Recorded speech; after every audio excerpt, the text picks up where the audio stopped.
হরে কৃষ্ণ।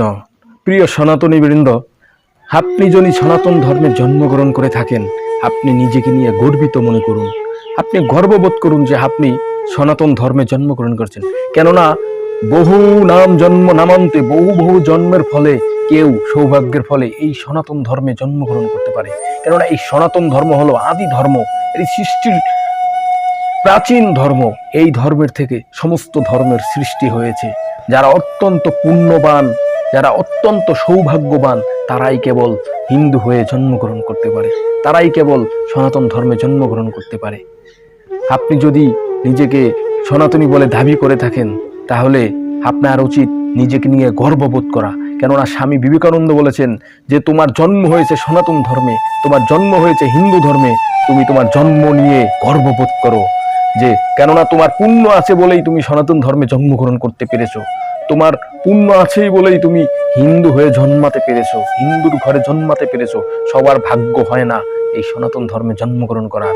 বহু ধর্ম আছে, বহু প্রচলিত আইন আছে, কিন্তু এই সনাতন হচ্ছে শাশ্বত চিরন্তন সত্য ধর্ম।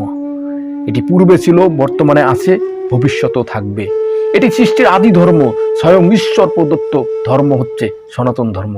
এটি হচ্ছে একটি গাছের, একটি বৃক্ষের মূল শাখা, আর এর থেকে বিভিন্ন পোশাকার জন্ম হয়েছে, যেটা এক সময় তৈরি হয়েছে, আবার এক সময় ধ্বংস হয়ে যাবে। সেগুলো থাকবে না। সময়ের সাথে সাথে, কালের পরিবর্তনের সাথে সাথে সমস্ত আগাছা বিলুপ্ত হয়ে যাবে, কিন্তু এই সনাতন ধর্ম চিরসত্য হয়ে থাকবে। এটি যুগের পর যুগ চলতে থাকবে। কারণ এই সনাতন ধর্ম হচ্ছে স্বয়ং বেদের ধর্ম, বৈদিক ধর্ম। এটি হচ্ছে সমস্ত মনুষ্য জাতির ধর্ম, সমস্ত জীবের ধর্ম। এই সনাতন ধর্ম হচ্ছে সমস্ত বিশ্ব ব্রহ্মাণ্ডের ধর্ম, স্বয়ং ভগবানের ধর্ম, ঈশ্বরের ধর্ম। তাই আসুন আমরা নিজেকে নিয়ে গর্ববোধ করি, যে আমি গর্ব করে বলি আমি হিন্দু, আমি সনাতনী, আমি ঈশ্বরের সন্তান, আমি বেদের সন্তান। বেদ হচ্ছে আমাদের মা। এই কৃষ্ণ।